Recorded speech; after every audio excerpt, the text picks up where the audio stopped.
കുഞ്ഞിന്റെ blood reports വന്നിട്ടുണ്ട് മാം. ഇതിൽ വൈറൽ പിക്ചറാണ് കാണിക്കുന്നത്. അപ്പോൾ കുഞ്ഞിന് നല്ല പനിയുണ്ട്. അപ്പം അമ്മ ഇങ്ങനെ ഡൗട്ട് ചോദിച്ചായിരുന്നു, ഇപ്പോഴത്തെ ഒരു സാഹചര്യത്തിൽ നമുക്ക് കോവിഡ് ടെസ്റ്റിന്റെ വല്ല ആവശ്യമുണ്ടോ? കുഞ്ഞിന്റെ പനി കുറയുന്നില്ല, ബ്ലഡ് ടെസ്റ്റ് ചെയ്തപ്പോൾ വൈറൽ ഫീവർ ആണെന്ന് ഡോക്ടർ പറയുകയാണെങ്കിൽ കുഞ്ഞിന് വേറെ റെസ്പിറേറ്ററി സിംറ്റംസ്, അതായത് ചുമയുണ്ട്, മൂക്കൊലിപ്പുണ്ട്, തൊണ്ടവേദന ഉണ്ടെങ്കിൽ അത് ഫ്ലൂ ആവാം, കോവിഡ് ആകാം, മറ്റ് വൈറൽ ഫീവർ അതിന്റെ ഭാഗമായിട്ട് വരാം. ഫ്ലൂ വളരെയധികം കൂടി വരുന്നുണ്ട്, ചുമ, കഫക്കെട്ട്, ന്യൂമോണിയ ആയിട്ട് മാറുന്നുണ്ട്. അപ്പൊ അങ്ങനെയുള്ള അവസ്ഥയിൽ നമുക്ക് ഫ്ലൂവിന് ആന്റി വൈറൽ മെഡിസിൻസ് അവൈലബിൾ ആണ്.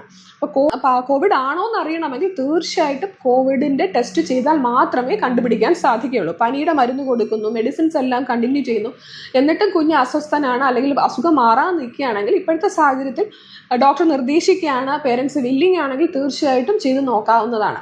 അത് മാത്രവുമല്ല, കുഞ്ഞുങ്ങൾക്ക് തീരെ ചെറിയ കുട്ടികളുടെ പനി എന്ന് പറയുന്നത് നമ്മൾ വളരെ കരുതലോടെ ചികിത്സിക്കേണ്ട ഒരു സാഹചര്യമാണ് ഇപ്പോഴുള്ളത്. അപ്പോൾ കോവിഡ് ചെയ്യണോ എന്ന് ചോദിച്ചാൽ ഡോക്ടർ നിർദ്ദേശിക്കുകയാണ്, പനി മാറാൻ നിൽക്കുന്നു, അത് വൈറൽ ഇൻഫെക്ഷൻ ആണ് എന്ന് നമുക്ക് ഉറപ്പുണ്ട് എങ്കിൽ തീർച്ചയായിട്ടും കോവിഡ് ടെസ്റ്റ് ചെയ്ത് നോക്കിയാൽ മാത്രമേ അത് കോവിഡ് ആണോ നമുക്ക് കണ്ടുപിടിക്കാൻ സാധിക്കുകയുള്ളൂ. പനി, ചുമ, തൊണ്ടവേദന, മൂക്കൊലിപ്പ് എല്ലാം തന്നെ നമുക്ക് സാധാരണ ജലദോഷപ്പനിക്ക് വരാം, കോവിഡിന് വരാം, അതുപോലെ ഫ്ലൂവിനും വരാം, മറ്റ് വൈറൽ ഇൻഫെക്ഷൻസിനും വരാം. അപ്പം തരം തിരിച്ചറിയണമെങ്കിൽ തീർച്ചയായിട്ടും കോവിഡിൻ്റെതായ ടെസ്റ്റുകൾ ചെയ്തേ പറ്റും.